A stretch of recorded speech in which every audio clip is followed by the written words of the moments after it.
I have a friend that is quite depressed, and there are other friends that are coming to me concerned, wanting me to support and help and show up and all this stuff. And they're also explaining to me how they're trying to come and offer solutions and encourage some certain books that they've read that have really support them during hard times, doing yoga and all this stuff. And all I hear is my friends that really want to support my friend that is depressed is their own bypass to what is actually alive for our friend that is struggling right now.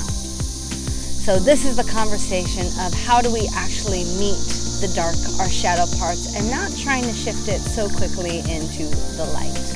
I'm Elana Meta, and welcome to this week's Wild Wednesday, bringing to you conversations around intimacy, the word fuck, and you living in a body you trust.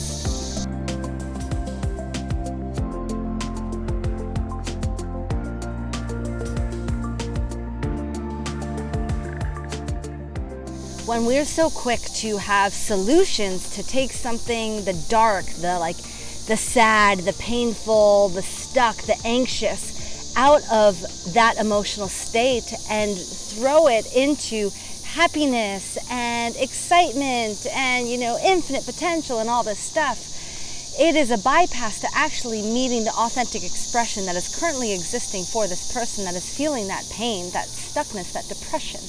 We cannot heal depression by forcing it into its counterpart, into excitement, love, and happiness. What we actually have to do is meet this person where they're at and not make anything wrong with the state that they're in. When someone's depressed, it is extremely isolating, it feels lonely, and there's a lot of shame for even being in that state because there might not even be a reason why. This person might have so many things to be grateful for, but they can't feel that sensitivity within themselves of what gratitude actually feels like in the body.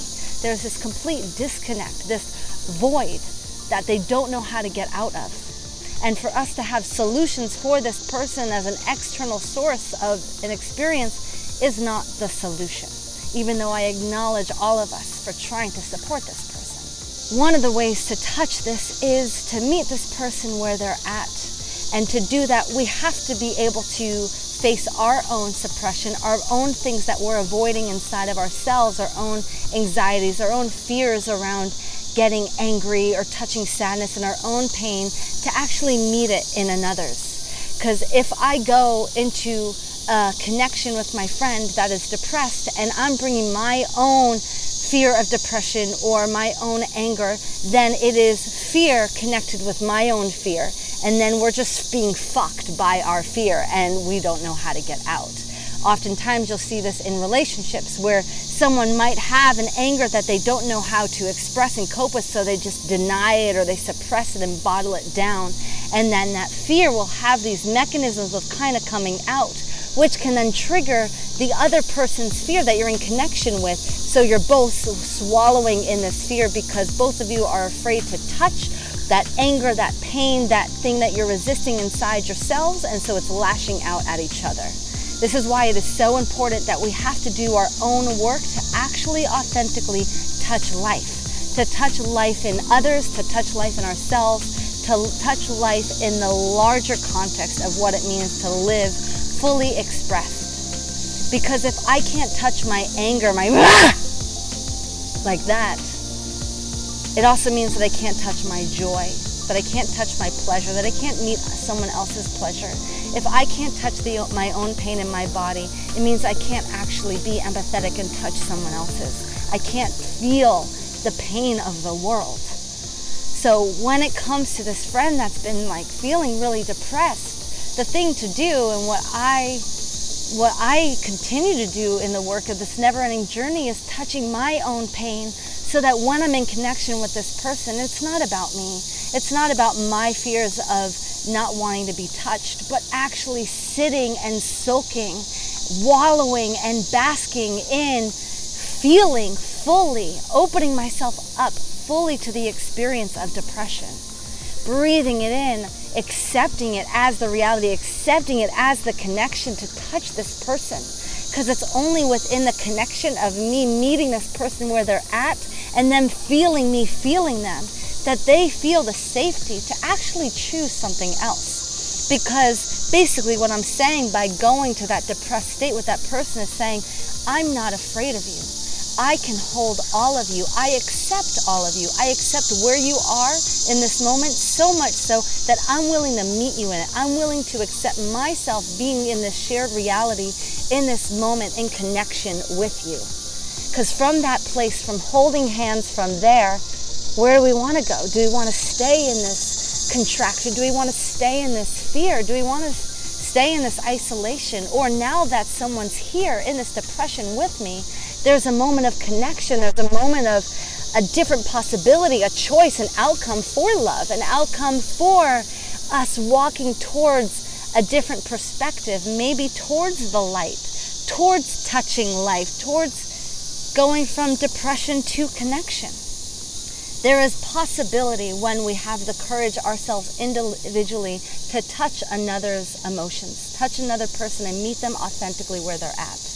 And again, the only way to do that is to touch ourselves. For me to not have contractions about meeting my own anger, meeting my sadness, meeting my pain. So the invitation for you is, does your anger have control over you because you're afraid to touch it? Do you think that your anger is wrong? Are you afraid of your anger? Are you protecting others from your anger? Do you have guilt around it? Because if it has a grip on you, then it has a grip on your whole life.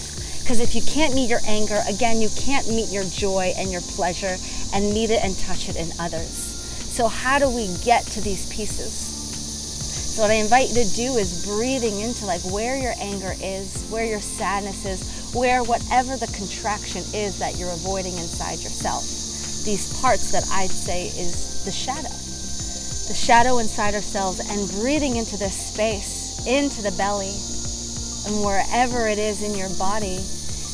And can you open yourself up to this sensation, open yourself up to this feeling, and allow it to be there and accept it, not forcing it to change, not wanting to deny that it's there, not denying the people, the situations, the past experiences that may arise by you meeting this anger, meeting this depression, meeting this pain that you have kept caged from yourself for so long. And being with yourself. You also might need support, just like my friend that is in a depressed state could really use some support. Yet we have to also be discerning on who we are asking support from. Because if we are getting support from someone that has not done this work within themselves, it can actually create more damage.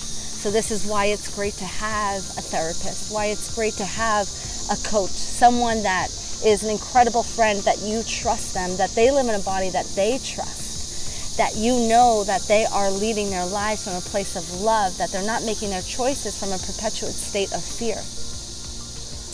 So just noticing what has a grip on us, notice what is rippling out our actions from fear, by these contractions, by my anger, by avoiding my anger, because that avoidance is speaking loud and is shaping your entire life based on how you choose your moments in life. So this is the invitation for you to get real with the parts of yourself that you're avoiding, because that avoidance is avoiding touching life, avoiding touching others, and actually getting to be there for the people that need us, that need you.